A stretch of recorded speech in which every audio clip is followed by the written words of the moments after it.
নমস্কার বন্ধুরা, আমার গল্প বলার চ্যানেলে সবাইকে স্বাগত। আজ আমাদের গল্প পাগলা দাশু দ্বিতীয় পর্বের নাম দাশুর খ্যাপামি। স্কুলের ছুটির দিন।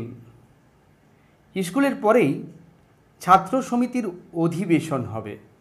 তাতে ছেলেরা মিলে অভিনয় করবে। দাশুর ভারী ইচ্ছে ছিল সেও একটা কিছু অভিনয় করে। একে ওকে দিয়ে সে অনেক সুপারিশও করেছিল, কিন্তু আমরা সবাই কোমর বেঁধে বললাম সে কিছুতেই হবে না। সেই তো গতবার যখন আমাদের অভিনয় হয়েছিল, তাতে দাশু সেনাপতি সেজেছিল। সেবার সে অভিনয়টা একেবারে মাটি করে দিয়েছিল। যখন ত্রিচুরের গুপ্তচর সেনাপতির সঙ্গে ঝগড়া করে তাকে দ্বন্দ্বযুদ্ধের আহ্বান করে বলল, সাহস থাকিলে তবে হোল তলোয়ার। দাশু তখন তবে আয় সম্মুখ সমরে বলে তখনই তলোয়ার খোলার কথা, কিন্তু দাশুটা আনাড়ির মতো টানাটানি করতে গিয়ে তলোয়ার তো খুলতেই পারল না। মাঝ থেকে ঘাবড়ে গিয়ে কথাগুলো বলতে ভুলে গেল। তাই দেখে গুপ্তচর আবার খোল তলোয়ার বলে হুঙ্কার দিয়ে উঠল। দাশুটা এমনি বোকা, সে আপনি দাঁড়া, দেখছিস না বগলসটা আটকিয়ে গেছে বলে চেঁচিয়ে এক ধমক দিয়ে উঠল।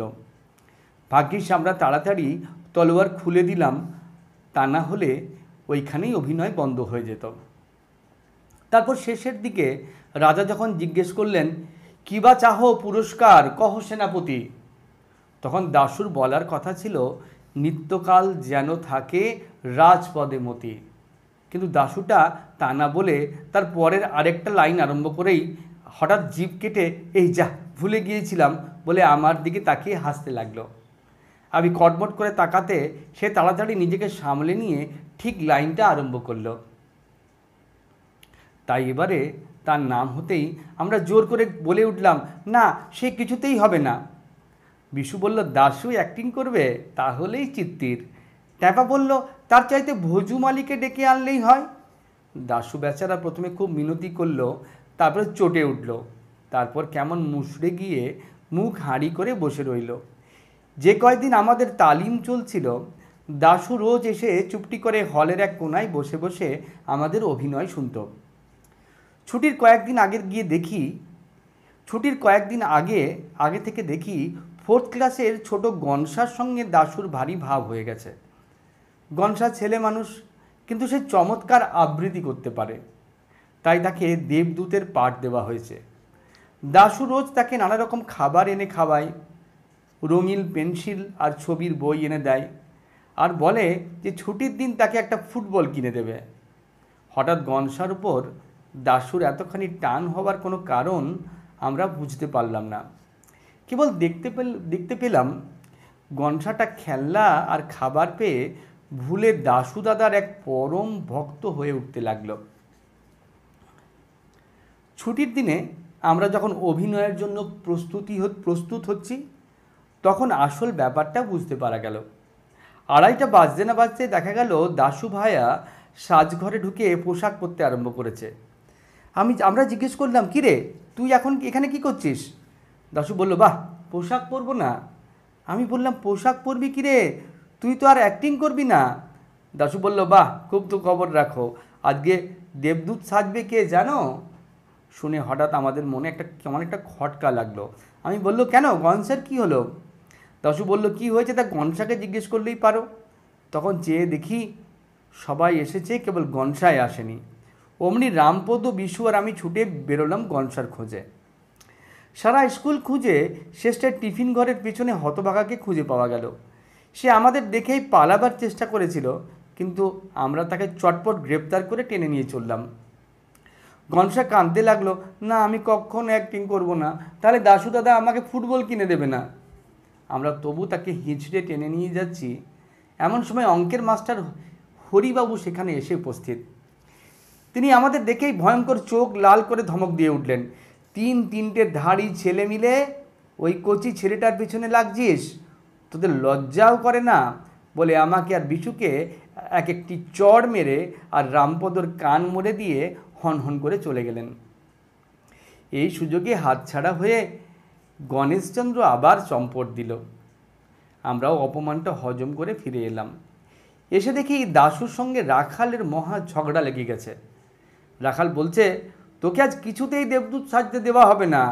দাশু বলছে, বেশ তো, তাহলে আর কাউকে দেবদূত সাজুক, আর কেউ দেবদূত সাজুক, আমি রাজা কিংবা মন্ত্রী সাজি, 5-6টা পাঠ আমার মুখস্থ হয়ে আছে। এমন সময় আমরা এসে খবর দিলাম যে গনসাকে কিছুতেই রাজি করানো গেল না। তখন অনেক তর্ক বিতর্ক আর ঝগড়াঝাটির পর স্থির হলো যে দাশুকে আর ঘাঁটিয়ে দরকার নেই, তাকেই দেবদূত সাজতে দেওয়া হোক। শুনে দাশু খুব খুশি হলো আর আমাদের শাসিয়ে রাখলো যে আবার যদি তোরা কেউ গোলমাল করিস তাহলে কিন্তু গতবারের মতো সব ভণ্ডুল করে দেব। তারপর অভিনয় আরম্ভ হলো। প্রথম দৃশ্যে দাশু বিশেষ কিছু গোলমাল করেনি, খালি স্টেজের সামনে একবার পানের পিক ফেলেছিল। কিন্তু তৃতীয় দৃশ্যে এসে সে একটু বাড়াবাড়ি আরম্ভ করলো। এক জায়গায় তার খালি বলবার কথা, দেবতা বিমুখ হলে মানুষ কি পারে, কিন্তু সে এই কথাটুকুর আগে কোত্থেকে আরও 4-5টা লাইন জুড়ে দিল।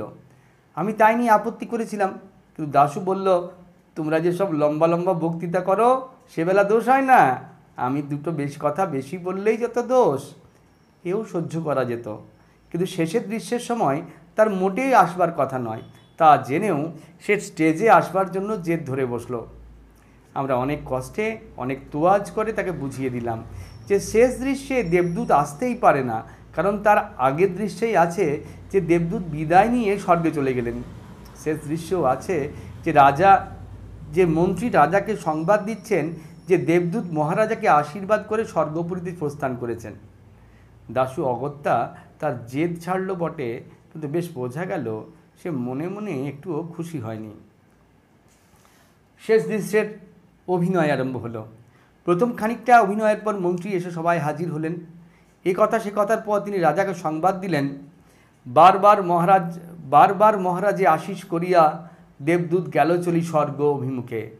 বলতেই হঠাৎ কোত্থেকে আবার সে এসেছে ফিরিয়া বলে একগাল হাসতে হাসতে দাশু একেবারে সামনে এসে উপস্থিত। হঠাৎ এরকম বাধা পেয়ে মন্ত্রী তার বক্তৃতার খেই হারিয়ে ফেলল। আমরা সকলে কীরকম যেন ঘাবড়ে গেলাম। অভিনয় হঠাৎ বন্ধ হওয়ার জোগাড় হয়ে এলো। তাই দেখে দাশু সর্দারি করে মন্ত্রীকে বলল, বলে যাও কি বলিতেছিলে। তখন মন্ত্রী আরও কেমন ঘাবড়িয়ে গেল। রাখাল প্রতিহারী সেজেছিল, দাশুকে কী যেন বলবার জন্যে যেই একটু এগিয়ে গেছে অমনি দাশু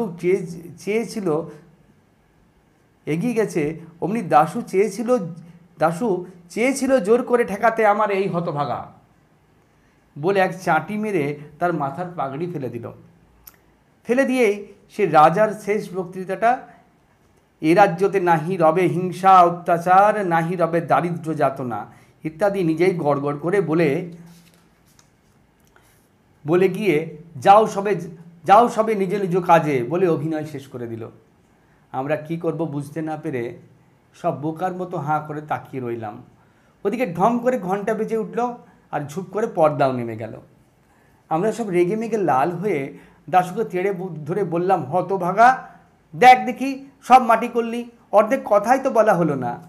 দাশু বলল, বা তোমরা কেউ কিছু বলছো না দেখে আমি তো তাড়াতাড়ি যা মনে ছিল সেগুলো সব বলে দিলাম, তা না হলে তো আরও সব মাটি হয়ে যেত।